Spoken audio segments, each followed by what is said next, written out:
Brett and Christian, thank you so much for joining. Do you want to just quickly give your backgrounds for everyone? Sure, Christian, go ahead.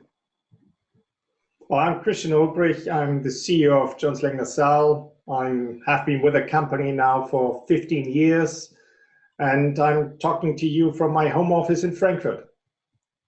And Brett White, and I'm Chairman and CEO of Cushman Wakefield. I'm here in Ventura County, north of Los Angeles, in my home office. Great to be here, Brendan.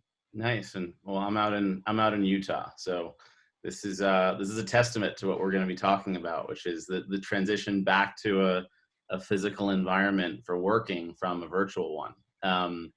So I guess as a first question, I'd love to hear your thoughts, Christian, just on how do you think the return to work will go, focusing predominantly on the US? How do you think this transition will go? We're right now in this twilight where different states are setting different agendas, but like at a macro level, how do you think it will go? And how do you think real estate occupants should be thinking about it, right, with respect to their workforces? Well, I guess short term, it's all about safety and health.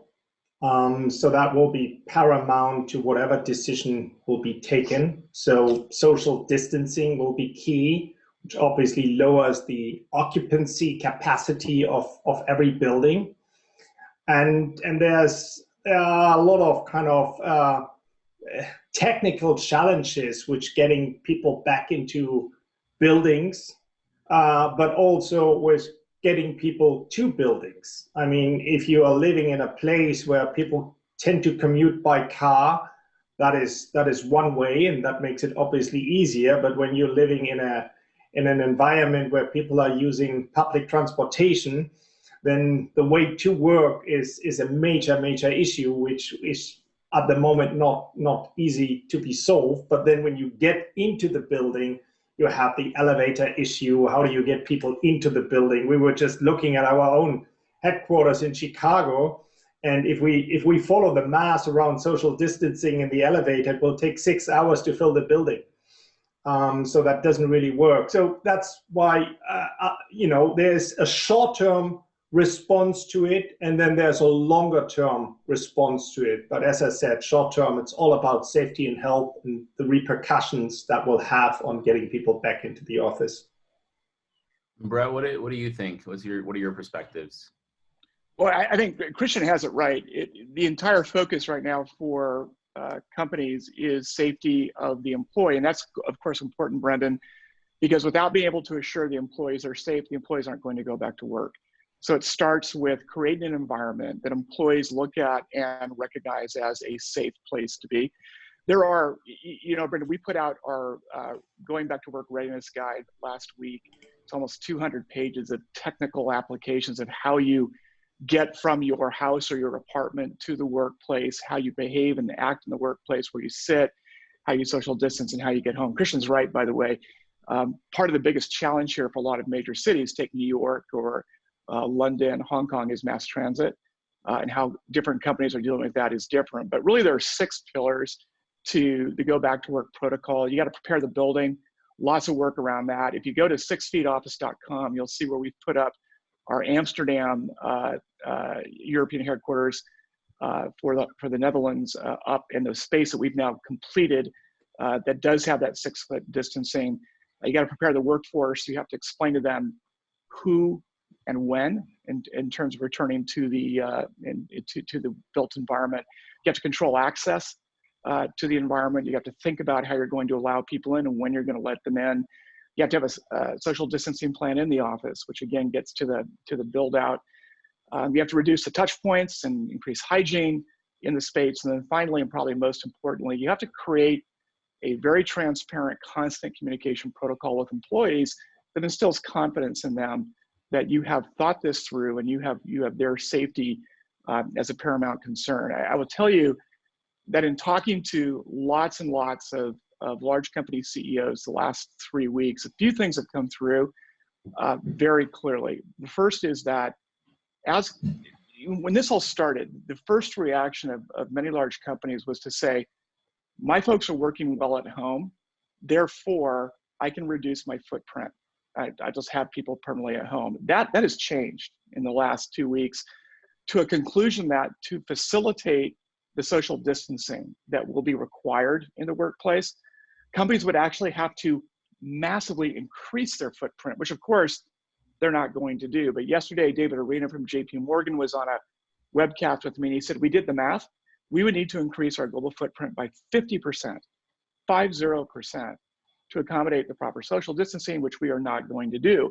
So the entire strategy that JP Morgan is using right now is, how do we stage our people in the workplace so that we don't have to increase our footprint, but still protect social distancing? And that leads then to the protocols of A team, B team, 1 week on, 1 week off. A lot of different ways people are thinking about flexible working so that they can protect the social distancing and not increase their footprint. But I think that my conclusion in all this is that while it seemed a terrific opportunity to reduce footprint, I don't see that happening. Yeah, and I would say that that's actually consistent with my own personal experience. I was, as we discussed on our last call, I was shocked at how counterintuitive it was that we seem to be equally as productive in a virtual environment as in our office. But there obviously are limits to that, and that's not true of everyone. And there is a certain psychology and culture that you can only build in a physical environment. One of the things that I've been thinking about is, so much of the demands for space are driven by the construct of a 5-day work week, right? That, people work typically in offices, knowledge workers, 5 days a week, and it's the same 5 days. And that in turn drives demand for parking and traffic patterns, but it also drives questions around density. Do you think companies will start to, in addition to toggling and kind of staging and making almost workforces asynchronous, where, as you said, Brett, there's an A team, B team, do you think companies will start to reevaluate having the 5-day work week, or do you think that is kind of sacrosanct? Is that to Christian or me? That's to both of you, actually. Christian, go ahead. Well, I think this is a question which you cannot generalize, because it depends heavily on what people are actually doing within a company. And we have to be quite careful that we are kind of taking our own experiences on how productive we are in working from home and apply that to the whole organization and to the different kind of job profiles you have within an organization. By nature, people do want to be with other people. That's a fundamental human need. And so that's the first thing. We took a poll within JLL a couple of days ago around the question, how do you want to work in the future? And only 4.9% of our employees said that they would like to work exclusively from home. And nearly 70% were saying, or 65% were saying it's supposed to be a mix. And the remainers were saying we would only like to work in the office. And when you then go deeper and look at who wants to work fully in the office, it's mostly the younger generation which wants to work fully in the office. And there are different reasons for that. It also has to do with their living environment at home. I mean, if you have a nice office and you don't have kind of space density at home, but you really have, you can really kind of enjoy your work experience from home, that's one thing. If you share an apartment in downtown London and a basement apartment or ground floor apartment with very low natural light, you look forward to get into the office. That's just one aspect of it. And then we also have to look at the type of job profiles. I mean, if we take the overall workforce in the society, the majority of jobs cannot be executed from home. But even if you go only down to office workers, only white-collar jobs, again, there's a big chunk of jobs where you can only be really productive within the office. So I think there will be obviously more work from home going forward. But we have experienced that already massively within our existing organizations, whether it's the JLL organizations or other organizations where people are allowed to work from home.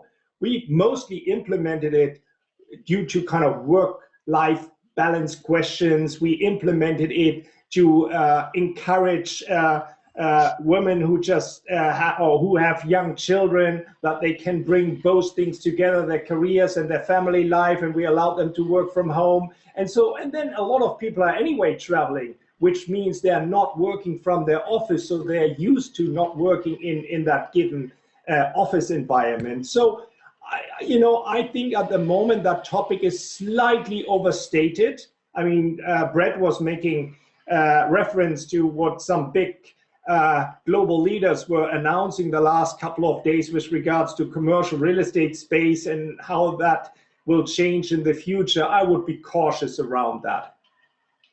Yeah, I think on the point of a extended work week, or let's call it a fluid work week, Brendan, I like that, fluid work week. I think I'd say it this way, and I think Christian's got the point here, which is the way in which people are asked to work, the rules are now out the window. And so there is going to be, there already is, and there's going to be more tremendous flexibility on how employers allow their employees to work, whether it's at home, whether it's at the office, whether it's on a weekend or the weekday. And I think that's the key item here, Brendan, which is, I think what we've all learned in the last 6 weeks is that flexibility works just fine. Productivity numbers across industries, and I've spoken to all types of industrials and services firms the last month and a half, productivity numbers are as good at home as they are at the office. Now, what we've learned in China, by the way, is those productivity numbers go down as time goes on. So the productivity of our workers in China was very, very good the first 4 weeks of the lockdown. As that extended, those productivity numbers went down. And so there is an issue, I think, here, Brendan, of we're in the moment, at the moment. Everyone's got high adrenaline. This is new. This is different. This is frightening. This is a different way of doing our jobs. And everyone, by the way, has nothing else to do, really, but work. I do think Christian's right, though. I think that we're going to revert back to some hybrid of what we had before and a virtual working environment. When it gets to will people want to work or ask to work on, say, a Saturday instead of a Friday? Sure. And I think the way we'll think about that is it doesn't really matter when you're putting the hours in, as long as you're putting the hours in. But I would also underscore what Christian said, which is most people, I think, are going to want to go back to the workplace, at least most of the time. And you got to keep in mind, Brendan, for folks in the U.S., particularly folks in the U.S. who are in high growth businesses and so forth, the concept of working 24/7 is a very normal thing. That is not the case around the world. And there are many jurisdictions, Christian lives in one, there are many jurisdictions in Europe where you would not be allowed to do that. You can't ask employees. They have to shut off their devices at 6 p.m. On Friday. It's a very different jurisdictional situation as you go around the world on when people can be asked to do work. And by the way, some of those restrictions occur here as well. So I think, Brendan, you're right. I think that what we've all learned here is that there are a lot of ways to get work done, and flexibility is now massively important, and I think recognized as a proper way to think about work hours. And so they're all really interesting points that I think there is going to be this hybrid. And I like the concept of, like, yeah, we're in this hyper productive period right now because it's new, right? It's just something different. It's like whenever you move into a new office, I think everyone's had this experience of, oh my gosh, it's so productive. And then over a 6-month time horizon, it kind of returns to some level of normalcy. The thing that has been interesting for me that I think might not go back to normal is business travel. So much of our business is premised on face-to-face meetings, and I have a significant portion of my team traveling constantly. And we've been doing all of our meetings remotely. And so one thing that I think will forever change, certainly for our business, and I would imagine for a lot, is business travel. I don't think it goes away, but I think there's a sense that not all meetings are necessary to have face-to-face. And the other thing that's been surprising is we used to do these big annual conferences. We're doing our first completely virtual conference. And it actually looks like the level of attendance is going to be higher. And in some ways, the level of engagement can be higher. So it'll be interesting how that impacts just business travel in the hospitality sector. But in the rubric, go ahead, Brett.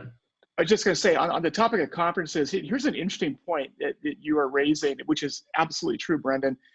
I was speaking, on this JP Morgan call yesterday, we had one of the CEOs on was talking about their annual meeting, which they'll do virtually.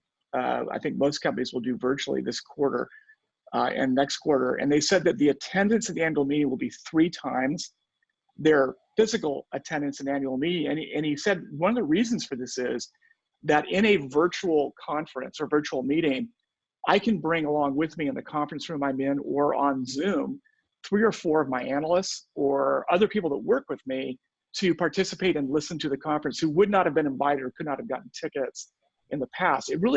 You're right, Brendan, it blows up the model of what communication really is, because when you use technology, it becomes very democratic.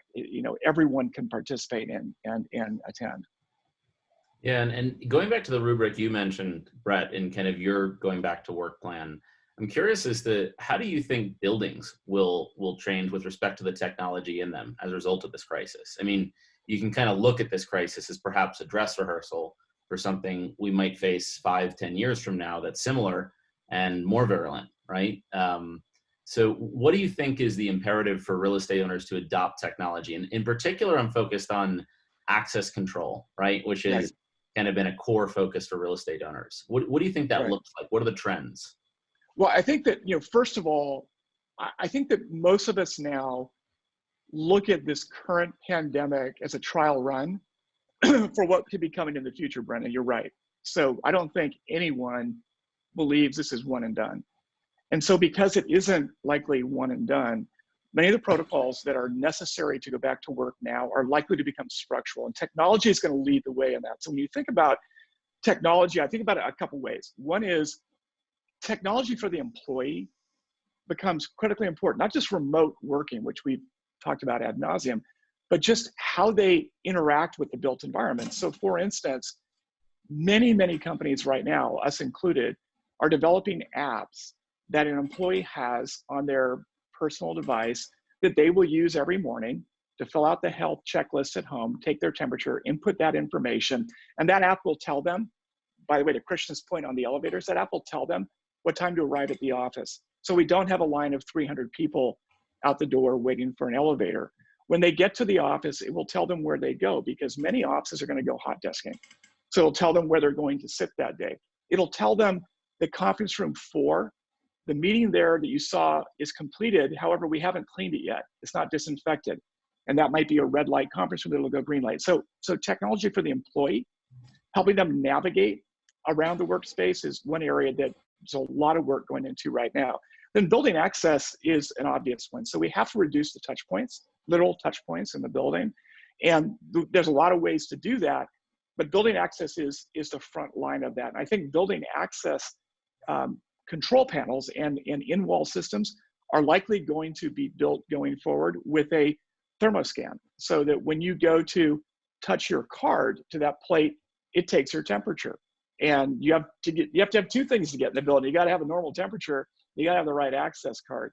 And then inside the space, the same things. The last area on technology I'll touch on is an area we're very focused on, which is building wellness.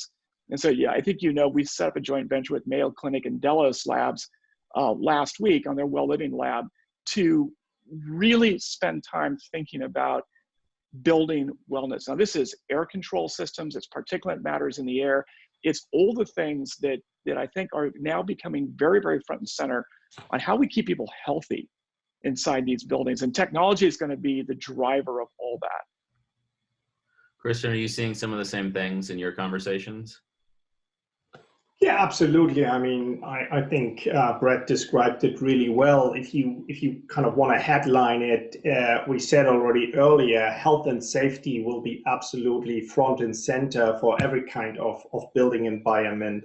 and then that buildings are smart is almost table stakes. We have seen that now with all new developments over the last couple of years.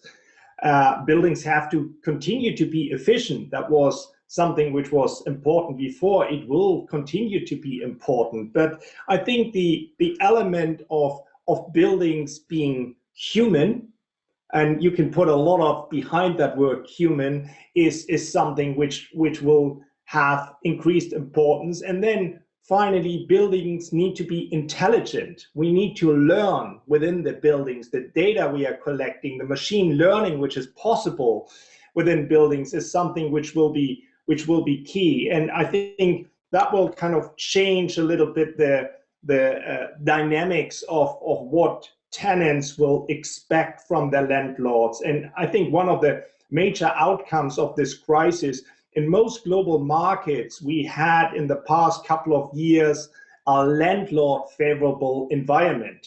And this crisis moves us now in most markets to a tenant favorable environment.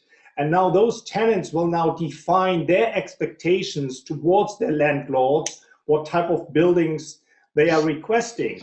And I think for those real estate owners who go first on that and bring all those technologies and all those features into their buildings, they will be the ones who will have still fully leased buildings versus those who are slow to invest, who will be the ones who will show that vacancy which will come on the back of that global economic crisis. Yeah, and just underscoring Christian's point, I just make one point on this, Brendan. Christian's exactly right on this. And I think, Brendan, what we're going to see going forward is some sort of building wellness accreditation, just like we have LEED accreditation now. I think it's highly likely.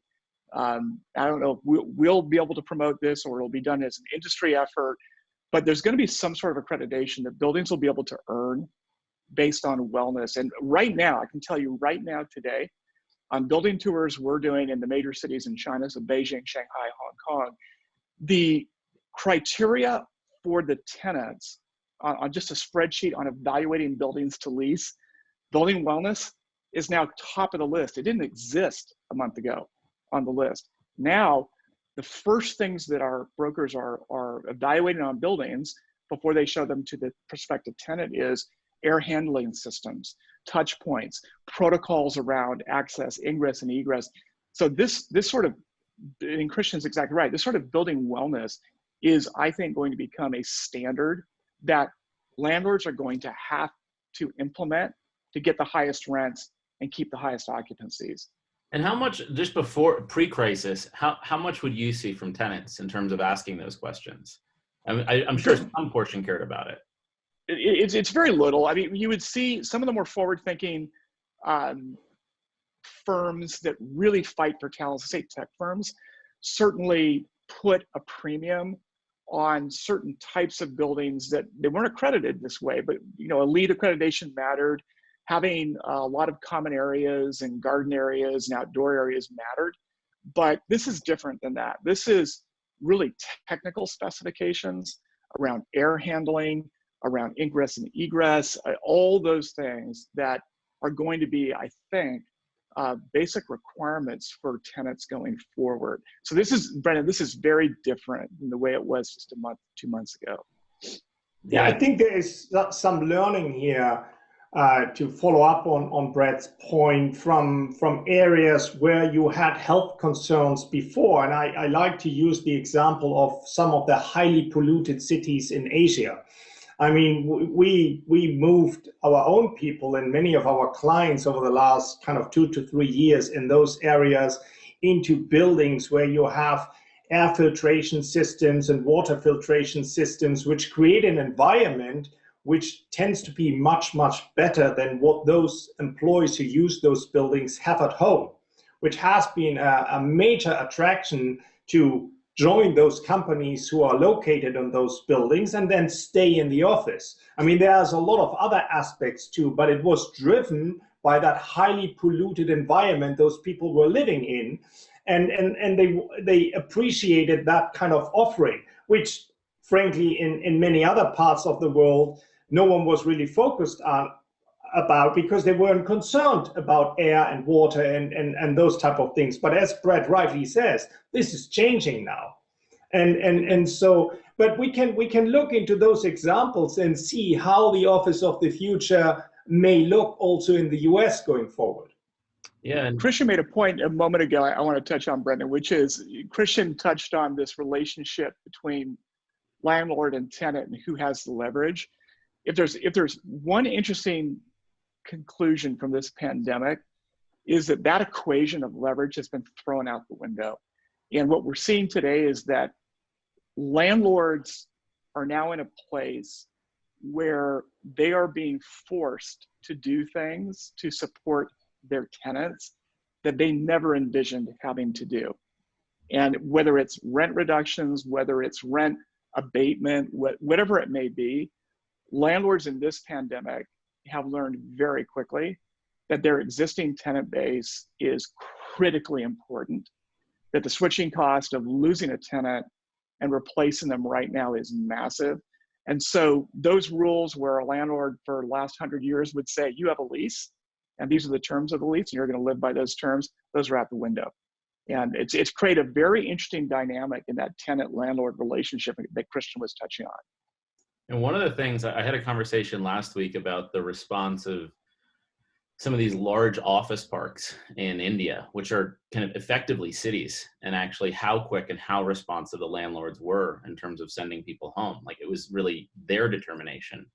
And it sounds like what both of you are talking about is that landlords in some ways need to reconceptualize themselves as like micro mayors, right? They have a responsibility to their citizens. In this case, the citizens is analogous with tenants, in the sense that if you know, we're living in Los Angeles and Brett, you and I end up drinking polluted water, we know who to get mad at. It's the local public officials, right? They're responsible for our wellness around basic utilities. But air and kind of the health conditions within a building, it's largely the responsibility of the landlord. And so in some ways, it's almost this reframing of what it means to be, for example, an office or multifamily landlord, that you are responsible for the well-being of the people in your buildings to an extent you never had to think of before. I think as you said it, Brett, you got to pay your rent. There's this kind of landlord tenant highly transactional relationship that existed for a very long time. If instead it's much more of a, you know, you're the official, right, who's responsible for the health and well-being of my employees, and I'm relying on you to make the right determinations around, you know, water quality and air quality and access control. It's a very different mindset in being a landlord. Well, it's not just a different mindset, but Brendan, think about, this isn't just an attitudinal framework, it's a legal framework. Mm-hmm. So now you have, think of it from the landlord's perspective. I have a multi-tenant office building in Midtown Manhattan, and if I don't have the proper protocols in place to screen health, and I allow, through my negligence, one of my tenants' employees to infect the entire building, and someone, God forbid, passed away, there are serious liability issues now extant in the marketplace that no one knows how to deal with right now. By the way, one of the biggest barriers to properly having a healthy environment for employees are some of the legal restrictions we have in the United States and Western Europe on surveillance and asking questions around health. And these are very, very big issues that landlords are taking on right now. They want healthy buildings, but they're not allowed to ask you, Brendan, if you don't look well and you're walking the building, they're not allowed to ask you how you feel. You can't do that, right? You can't. Surveillance of employees has been something that we've all been very interested in, not because we want to know what they're doing in their private lives. We want to know how they work. We want to know how they use space. This pandemic will provide an opportunity to surveil employees in a different way, in not in a nefarious way, in a way to understand, are they coming in close contact with someone who we now know is infected? How are they using the spatial flow of traffic in buildings? But you're right, Brendan, the landlords now take on an additional responsibility and liability to make sure their tenants are safe and well. Well, this pandemic will enforce on society to deal with some very fundamental questions. I mean, just what Brett was mentioning is the question between, to what extent is data privacy superseded by health and safety? because at the moment, data privacy prevents in many, many countries that surveillance. But now with health and safety, you may want to reconsider what beats here, what is top of mind.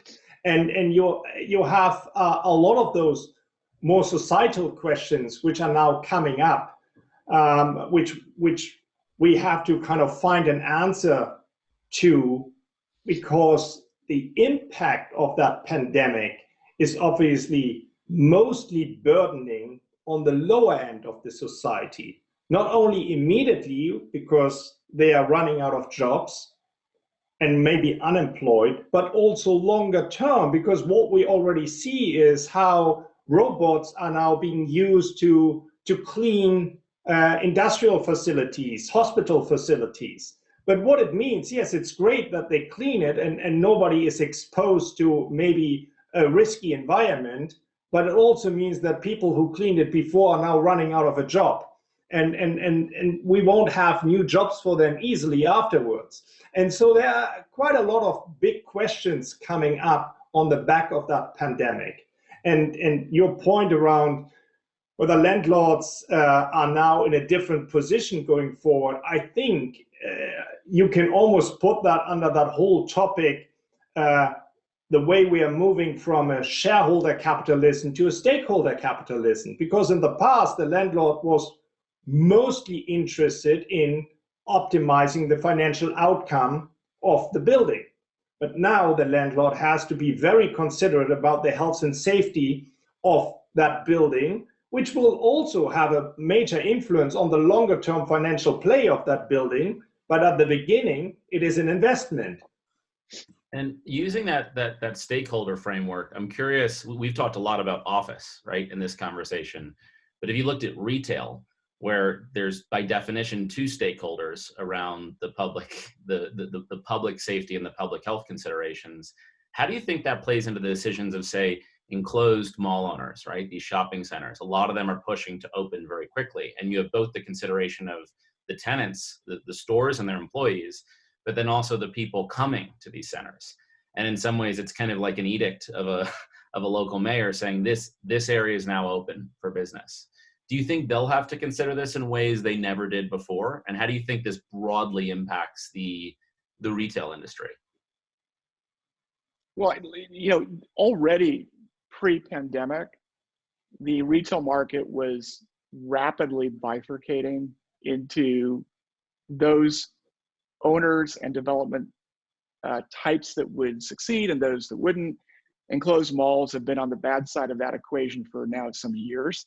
So generally speaking, the more profitable, higher foot traffic retail locations are open air or something approximating open air. And the enclosed malls have been, in many cases, a bit of dinosaurs in the retail revolution. This pandemic simply accelerates that. So there are a lot of very successful closed air malls that will continue to be successful with a different protocol of how people shop and how people walk around those malls. But I do think that one of the outcomes for retail from this pandemic is even a more accelerated path to more open air retail, Main Street type environments. And by the way, we already saw that. The other thing I'd mention about retail, which is really interesting to me, is we had a very large institutional retail developer, institutional owner on one of our Exco calls last week. And I asked her how she's thinking about restaurants and bars and these types of retailers surviving through the pandemic, because given the social distancing rules, the math would tell you that really no restaurant, no bar, no gym could survive this. And she said something very interesting to me. She said, had this been any other sort of downturn, we would sadly let those businesses fail, and we would replace them with more successful formats in those spaces. She said, we're not going to let any of them fail. We can't. We have to have them stay. And so we're going to do whatever it takes. And she said, even if it means telling them they don't have to pay rent for a year, we're going to keep these retailers in business because we have to have them in business to get the foot traffic for the rest of our retail locations. So retail, this pandemic has just accelerated a trend in retail that's been extant in this market for the last 5-7 years. And there's going to be, through this pandemic, there are going to be very, very clear losers in the retail world, but I think some very clear winners as well. The malls, I think, is in that middle area. Yeah, as Brad says, this pandemic has accelerated trends which probably would have taken 10 years will now happen in 12 to 18 months. But again, we have to be careful to say that one size fits all here. I mean, just to take the example, in the winter, I would rather be in a closed retail mall in Toronto than in a high street open air location. And in Dubai, I want to be all year long in an air-conditioned closed mall. And so I think we have to go back to the point of confidence. If you have somebody running a retail mall which is able to provide the confidence to the potential visitors of that mall that this is a safe place, a healthy place. The advantage of malls is that they are controlled. When you compare the situation on Fifth Avenue, you can't control Fifth Avenue high street retail because, there are lots of people walking around there and you cannot, whereas in a mall, you can control the access, you can use all these precautions, which Brett was mentioning, which you can use while entering an office building. You can do that when entering a retail mall. You can take temperatures and all of that. I think one important factor, because you were asking whether there's a massive liability for the mall owners and potentially for mayors, one big difference which we kind of should consider, asking people to come back into the office is something where we require them to come for work. Going to a mall for shopping is something people decide on their own. They do that for leisure purposes. And I think there is still a distinction between the responsibility you have as an employer to ask your people to come back into the office and the precautions you have to take compared to when people decide personally that they want to do something for leisure.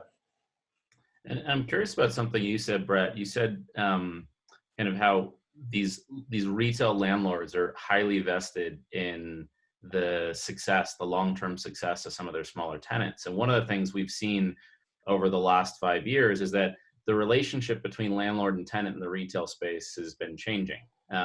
You can always look at a lease as kind of a form of leverage, right, on any retailer, and it's a fixed cost that they have to pay to acquire customers.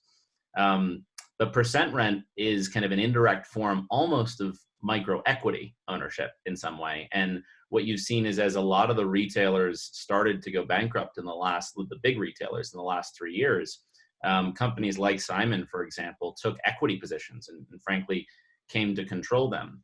And what it seems like we're confronting in the forward 12 months is a situation where a lot of retailers are facing liquidity and solvency crises.